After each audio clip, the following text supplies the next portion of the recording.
முதலமைச்சர் இன்னைக்கு ஒரு ஸ்கிரிப்ட் எடுத்துட்டு வந்திருக்காரு. அந்த ஸ்கிரிப்டை அவர் பேசி முடிக்கிற வரைக்கும் நான் யாருக்கும் பதில் சொல்ல மாட்டேன். பிளான் பண்ணி தான் பண்றாங்க. ஃபுல்லா ஸ்கிரிப்டடா தான் இருக்கு. நாங்க எதிர்பார்த்தது தான். ரொம்ப ஆர்டிபிஷியலா பேசுறாரு. எங்க உங்க அப்பாவே காணோம். நீங்க இஷ்டத்துக்கு பேசுவீங்க, நான் உட்காந்து கேட்டுக்கிட்டு இருக்கணுமா? அது கிட்ட வார்த்தைலாம் பேசினா நீங்க எல்லாம் ஒத்துப்பீங்களா? Satyabama Institute of Science and Technology, Chennai and Sri Perumbudur. வழக்கம் போல பிரச்சாரங்களில் பேசுகிற மாதிரி இந்த சினிமா பாணியில் தன்னுடைய ரெடி செய்யப்பட்ட டயலாகுக்கெல்லாம் பேசிக்கிட்டு இருந்தார். அதன் பிறகு சில தவறான தகவல்களை உண்மைக்கு மாறான தகவல்களை அவையில் பதிய வைக்கிறதுக்கான அந்த வேலையை ஆரம்பித்தார். உடனே நானும் நம்முடைய சட்டமன்ற உறுப்பினர் வச்சு என்னுடைய எதிர்ப்பை தெரிவித்தோம். பாயிண்ட் ஆஃப் ஆர்டரில் எனக்கு பேசுவதற்கு அனுமதி அளிக்க வேண்டும்னு கேட்டேன். பாயிண்ட் ஆஃப் ஆர்டருங்கிறது அவர் சொல்கிற ஒரு விஷயம் தப்பு, ஆதாரம் எல்லாம் பேசக்கூடாது அப்படிங்கிறதுக்கு சொல்கிறதுக்கு தான் பாயிண்ட் ஆஃப் ஆர்டர். ஆனால் சபாநாயகர் எங்களை அனுமதிக்கல. நேற்று நான் பேசும்போது, எதிர்க்கட்சி தலைவராக நான் பேசும்போது பல அமைச்சர்கள் குறுக்கிட்டு பேசினாங்க. முதலமைச்சர்கிட்ட கேள்வி கேட்டாலும் முதலமைச்சர் நேற்று எந்த பதிலும் சொல்லவே இல்லை. ஆனால் பல அமைச்சர்கள் எந்திரிச்சு பல முறை குறுக்கிட்டு பேசினாங்க. சொன்னதையே திருப்பி பேசினாங்க. ஒரு அமைச்சர் நாங்கள் பேசி முடிச்சு வீட்டுக்கு போன சபாநாயகர் அவை நேரம் முடிஞ்சிடுச்சு அப்படின்னு சொன்னதுக்கப்புறம் நாங்கள்லாம் கிளம்பி வீட்டுக்கு போயிட்டோம். அது வரைக்கும் வீட்டுக்கு போய் சேர்ந்த வரைக்கும் இன்னொரு அமைச்சர் அதுக்கு விளக்கம் கொடுத்துட்டு இருந்தார், பதில் சொல்லிட்டு இருந்தார். அதெல்லாம் நேற்று நாங்கள் வீட்டுக்கு போய் தான் நாங்களே தொலைக்காட்சி மூலமாக பார்த்தோம். இப்போ நான் நேற்று பேசும்போது பல அமைச்சர்கள் குறுக்கிட்டு பேசுறதெல்லாம் நீங்கள் பார்த்துருப்பீங்க. ஆனால் இன்னைக்கு முதலமைச்சர் ஒரு உண்மைக்கு புறமான விஷயத்த சொல்லும்போது அதை மறுத்து பேசுவதற்கு என்ன ஆதாரத்தோடு பேசுறீங்க அப்படின்னு கேட்ட ஒரு விஷயத்தை முதலமைச்சர் சொல்லும்போது அது எம்பிட்டு தாண்டி போகும்போது நான் எந்திரிச்சு இது எந்த ஆதாரத்தில் முதலமைச்சர் பேசினாரு, ஆதாரம் தான் கொடுங்க அப்படின்னேன். எந்த ஆதாரமும் கொடுக்கல. ஆனால் சபாநாயகர் முதலமைச்சர் மீண்டும் பேசுவார் அப்படின்னு அனுமதிச்சாரு. முதலமைச்சர் இன்னைக்கு ஒரு ஸ்கிரிப்ட் எடுத்துட்டு வந்திருக்காரு. அந்த ஸ்கிரிப்டை அவர் பேசி முடிக்கிற வரைக்கும் நான் யாருக்கும் பதில் சொல்ல மாட்டேன் அப்படிங்கிற தோணியில் அந்த டைலாக், அந்த ஃபுல் டைலாக், அந்த சீனோட டைலாக் பேசி முடிக்கிற வரைக்கும் யாரும் கட் சொல்லக்கூடாது அப்படிங்கிற மைண்ட் செட்டில் ஒரு ஷூட்டிங் போனால் எப்படி இருப்பாரோ அதே மாதிரி இன்னைக்கு சட்டமன்றத்தை ஒரு ஷூட்டிங் ஸ்பாட்டாக அவர் இன்னைக்கு மாற்றி காட்டியிருக்கிறாரு. நேற்று நான் அவ்வளோ கேள்வி கேட்டேன். அப்போ ஒரு விட எந்திரிச்சு வாய் திறக்காத முதலமைச்சர் இன்னைக்கு ஃபுல் டைலாக்கையும் ஒப்பிச்சு வந்துட்டு இன்னைக்கு அதை முழுசா பேசியிருக்கிறாரு. தொடர்ந்து நீங்களும் ஊடகங்களும் செய்தியாளர்களும் அவர்கிட்ட கேள்வி கேட்க எவ்வளவோ முயற்சிகள் எடுத்துக்கிட்டு இருக்கீங்க. உங்களுக்கும் பதில் சொல்ல மாட்டேங்கிறாரு, அசம்பிளியில் எங்களுக்கும் பதில் சொல்ல மாட்டேங்கிறாரு. ஒரு முதலமைச்சராக நாங்கள் அவர்கிட்ட எதிர்பார்க்கிறது, நாங்கள் கேட்குற கேள்விகளுக்கு மக்களுடைய கேள்வியை தான் நாங்கள் கேட்குறோம். மக்களுடைய கேள்விகளுக்கு ஒரு முதலமைச்சர் பொறுப்பாக பதிலளிக்க வேண்டும். இதுதான் நாங்கள் எதிர்பார்ப்பது, மக்களும் அவர்கிட்ட எதிர்பார்ப்பது. ஆனால் இது எல்லாத்துக்கும் மேலே என்ன நடந்தாலும் அது திமுக மேலே பழி போடுறதையே ஒரு பழக்கமாக இந்த அரசு வச்சிருக்கு. அதனாலதான் ஊடகங்கள் மூலமாக நான் முதலமைச்சரை கேட்டுக்கொள்வது, நேற்று நான் பல கேள்விகளை வச்சிருந்தேன். சிலவற்றை மட்டும் இங்க மீண்டும் கேட்க விரும்புறேன். ஆளுநர் சட்டசபைக்கு வரும்போது இதுதான் மரபு மீறப்பட்டிருக்கு. ஆளுநர் சட்டசபைக்கு வரும்போது ஆரம்பத்தில் தமிழ்தாய் வாழ்த்தும், முதல்ல தமிழ்தாய் வாழ்த்தும், இறுதியாக நிகழ்ச்சி முடியும் போது இறுதியாக தேசிய கீதமும் பாடுவதுதான் வழக்கம். ஆனா இந்த முறை ஆளுநர் வரும்போது மரபு மீறப்பட்டு 2 முறை ஏன் தேசிய கீதம் பாடப்பட்டது அப்படின்னு கேள்வி கேட்டேன். இதுல என்ன தப்புன்னு என்ன கேட்டாங்க. தப்பு கிடையாது, தான் வாழ்த்துக்கள், தமிழ்தாய் முதல்ல பாடிட்டீங்க.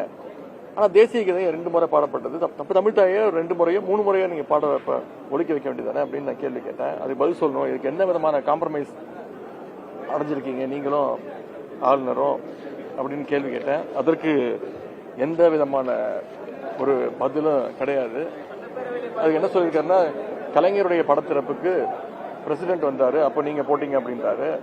ஒரு முதலமைச்சருக்கு இந்த புரோட்டோகால் கூட தெரியாம இருக்கிறது ரொம்ப வருத்தத்திற்குரிய ஒரு விஷயம். பிரசிடென்ட் வரும்போது பிரசிடென்ட்டுக்குன்னு ஒரு புரோட்டோகால் இருக்கு. ஆனா ஆளுநருக்கு அப்படிதான் கிடையாது. பிரசிடென்ட்டுக்குன்னு ஒரு புரோட்டோகால் இருக்கு. அந்த புரோட்டோகால் படி தான் அன்றைக்கு அந்த தேசிய கீதம் அன்னைக்கு பாடப்பட்டது.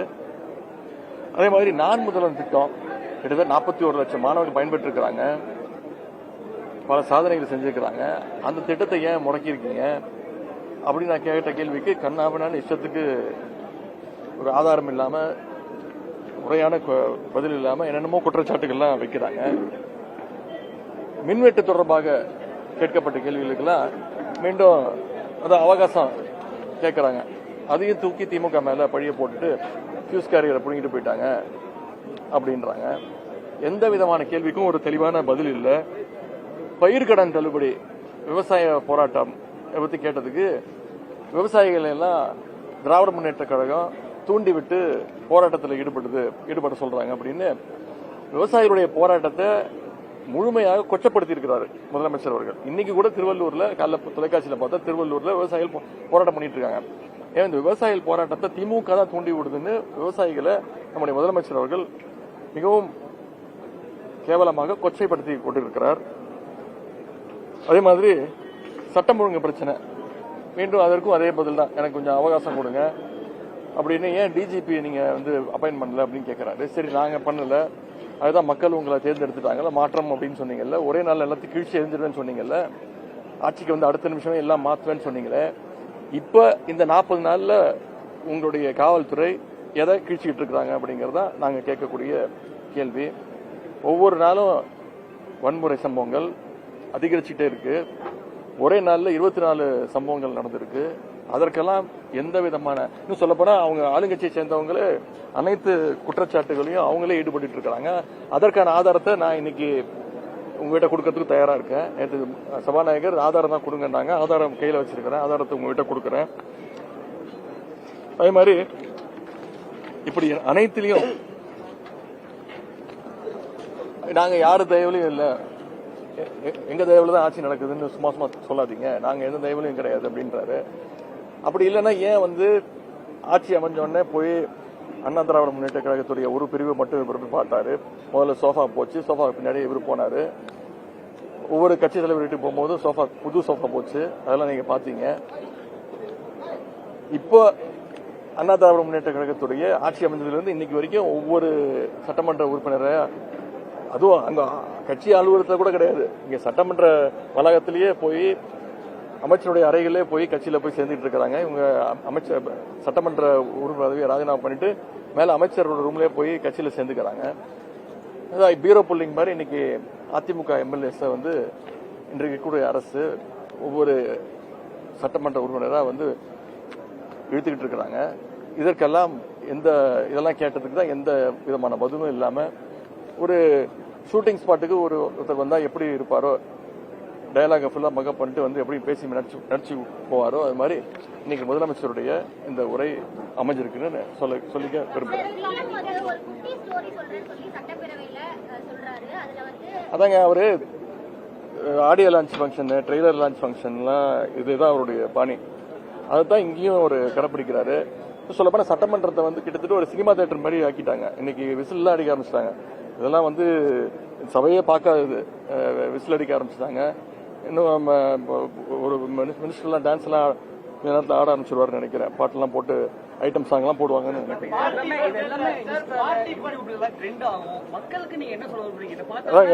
அதான் இது முழுக்க அவங்க இந்த சோசியல் மீடியால ட்ரெண்ட் ஆகணும்னு, ரீல்ஸா போகணும்னு.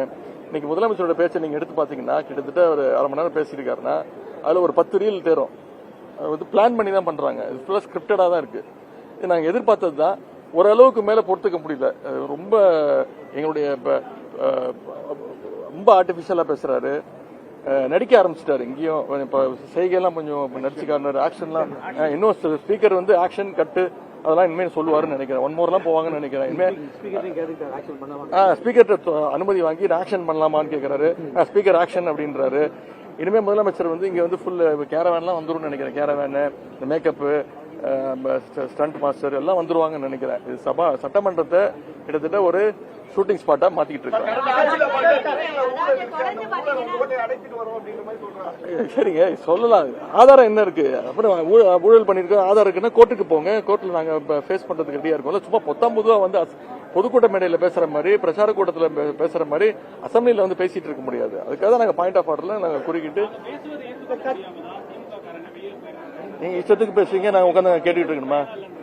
இஷ்டத்துக்கு பேசுவீங்க, நாங்க எல்லாத்தையும் கேட்டுட்டு இருக்க முடியுமா? இப்ப நீங்க உட்காந்துருக்கீங்களா, நீங்க வந்திருக்கீங்களா பத்திரிக்கை, நான் இங்க வந்து உட்காந்துட்டு உங்களெல்லாம் கண்ணாமண்ணு திட்டி அது கிட்ட வார்த்தைலாம் பேசினா நீங்க எல்லாம் ஒத்துப்பீங்களா? கோவம் வராது உங்களுக்கு? ஏன் அப்படி பேசுன்னு கேட்பீங்கல்ல?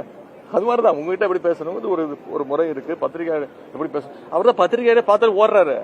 அவர் வந்து சினிமா ஷூட்டிங் தான். ஒரு டைரக்டர் ஒன்று தேவை. இப்ப அந்த டைரக்டராக நம்முடைய சபாநாயகர் இருக்கிறாரு, அசிஸ்டன்ட் டைரக்டராக அங்க இருக்கக்கூடிய அமைச்சர்கள், துணை சபாநாயகர் எல்லாம் இருக்கிறாங்க.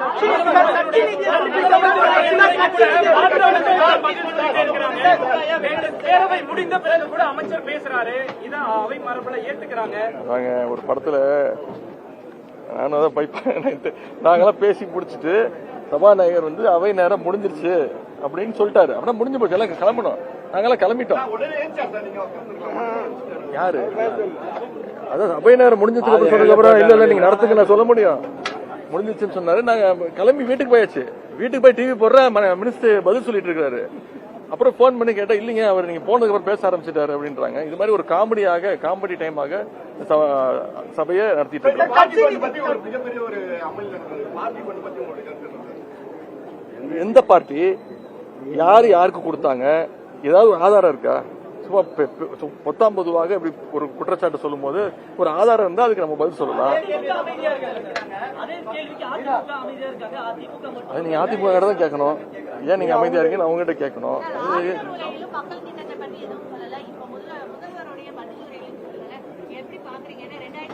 இது ஒரு சினிமா ஷூட்டிங் தாங்க உள்ள நடந்துக்குது. அவர் வந்து 2 நாளா 3 நாளா ஃபுல்லா ரிஹர்சல் பண்ணிட்டு வந்திருக்கிறாரு. ஆக்ஷன் ஒன்னு ஃபுல்லா நடிச்சு காட்டிட்டாரு. இப்போ அதாவது அவர் தேர்தல் வாக்குறுதியில என்ன சொன்னாரு, எது வரைக்கும் அந்த 4500 ரூபாய் வேலை வாய்ப்பு இல்லாதவங்களுக்கு 4500 ரூபாய் கொடுப்பேனாரு. அதை பத்தி எதுவுமே கிடையாது. நான் கேட்டேன், 6 மாசம் கழிச்சு தான் கொடுக்கணும், 6 மாசம் எடுத்துக்கோங்க, நிதி நிலைமை எல்லாம் சரி பண்ணிட்டு கொடுங்கன்னு சொன்னேன். ஆனா அதை பத்தி எந்த விதமான பதிலும் இல்ல. அதை பத்தி இல்ல. மகளிர் உரிமை தொகை 2500 ரூபாய் தரனாரு, அதை பத்தி இல்ல. கேஸ் சிலிண்டர் 6 சிலிண்டர்னாரு, அதை பத்தி வாயை திறக்கல. இது மாதிரி எந்த தேர்தல் வாக்குறுதியை பத்தி அவர் பேசவே இல்லை. திமுக ஆட்சியுடைய திட்டங்கள் தொடர்ந்துகிட்டு இருக்கு. 1000 ரூபாய் ஊக்கத்தொகை கொடுத்திருக்கிறாரு, மகளிர் உரிமை தொகை கொடுத்திருக்கிறாரு, தமிழ் புதல்வன் புதுமை பெண் திட்டம் தொடர்ந்துகிட்டு இருக்கு. வேற எந்த புது திட்டத்தையும் அறிவிக்கல. சிங்கப்பெண் சொல்லி ஒன்னு ஆரம்பிச்சாங்க. இப்ப அவங்களும் பாத்தீங்கன்னா முதலமைச்சர் பாணியில அவங்களும் ஷூட்டிங் பண்ணி ரீல்ஸ் எல்லாம் போட ஆரம்பிச்சிட்டாங்க. எனவே இந்த ஆட்சி ஒரு கேலி கூத்து ஆட்சியாக, ஒரு சினிமா ஆட்சியாக நடந்துட்டு இருக்கு. Satyabama Institute of Science and Technology, Chennai and Sri Perumbudur.